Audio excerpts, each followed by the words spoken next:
अगर भक्त का प्रेम सच्चा हो तो भगवान उसके लिए नंगे पांव दौड़े आते हैं। और वह जब बात कन्हैया की हो तो कहने ही क्या, अपने भक्तों के लिए वह ना जाने कितने रूप धरते हैं और कितनी ही अनगिनत लीलाएं कर चुके हैं।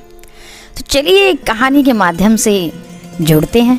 किसी नगर में एक राजा ने एक मंदिर बनवाया जिसमें श्री कृष्ण की एक मूर्ति भी रखवाई, लेकिन उसकी कभी पूजा नहीं की।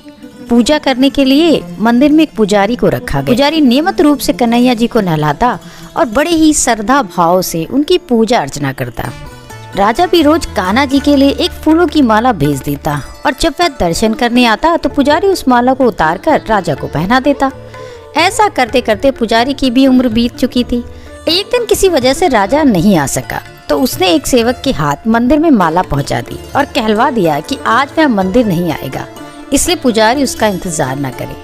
इतना कहकर सेवक चला गया। पुजारी ने हमेशा की तरह कान्हा जी को माला पहना दी, लेकिन जब शाम हुई तो पुजारी यह सोचने लगा माला उतारकर किसे पहनाई जाए।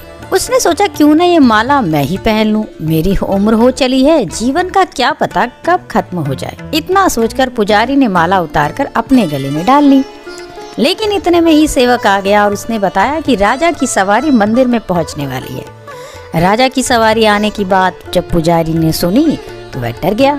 उसने सोचा कि अगर आज राजा ने उसे देख लिया तो वह उसे मरवा ही डालेगा। आनंद फानन में पुजारी ने माला उतारकर वापस कन्हैया जी को पहना दी। जैसे ही राजा अंदर आया तो हमेशा की तरह पुजारी ने माला कान्हा जी के गले से उतारकर राजा को पहना दी।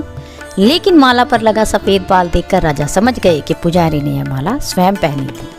बस फिर क्या था, राजा क्रोधित हो उठा और उसने गुस्से में पुजारी से पूछा कि माला पर सफेद बाल कहाँ से आया। तब राजा की बात सुनकर पुजारी डर गया और बोल पड़ा, यह तो कन्हैया जी का है। अब तो राजा और भी क्रोधित हो गया, क्योंकि कान्हा तो भगवान है और उनके बाल सफेद कैसे हो सकते हैं। इसलिए राजा ने फरमान सुना डाला कि कल श्रृंगार के समय राजा खुद आएंगे और देखेंगे सच में ही कान्हा जी के बाल सफेद हैं क्या, या पुजारी झूठ बोल रहा है। उन्होंने कहा कि अगर पुजारी ने झूठ बोला होगा तो उसे फांसी दे दी जाएगी। राजा का फरमान सुनकर पुजारी का बुरा हाल हो गया। उसने सोचा अब क्या करे, कहा जाए, तय अब तो उसका मरना तय है।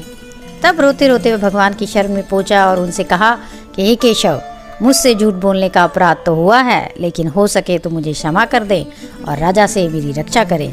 पुजारी ने कान्हा जी से कहा, हे माधव, आपकी सेवा करते करते मैं वृद्ध हो गया, अब आप मुझे माफ कर दीजिए, ऐसी गलती दोबारा नहीं होगी। यही कहते कहते पुजारी की ना जाने कब आंख लग गई और उसकी आंख तब खुली जब सुबह हो चुकी थी। उधर सुबह होते ही राजा भी आ गया और कहने लगा, आज कान्हा जी का श्रृंगार वह खुद करेगा। ऐसा कहकर जैसे ही राजा ने कान्हा जी का मुकुट उतारा तो देखा कि श्री कृष्ण के तो सारे ही बाल सफेद हैं। उसे लगा कि फांसी के डर से पुजारी ने ही बालों को रंग दिया होगा। राजा ने सोचा क्यों न कन्हैया जी का एक बाल तोड़ कर देखा जाए। इसके बाद राजा ने कान्हा जी का एक बाल तोड़ लिया, लेकिन जैसे ही बाल टूटा कान्हा के सर से खून की धारा बहने लगी। यह देखकर राजा भगवान के चरणों में गिरकर माफी मांगने लगा। तभी श्री कृष्ण की मूर्ति से आवाज आई, हे राजन, तुमने मुझे केवल एक मूर्ति मात्र ही समझा है और आज से मैं तुम्हारे लिए केवल मूर्ति मात्र ही रहूंगा।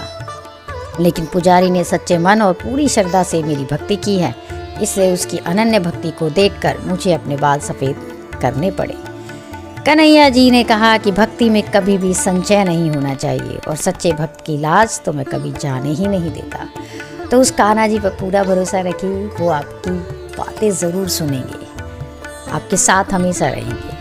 और अगर कहानी अच्छी लगती हो तो चैनल को सब्सक्राइब और वीडियो को लाइक ज़रूर कीजिए।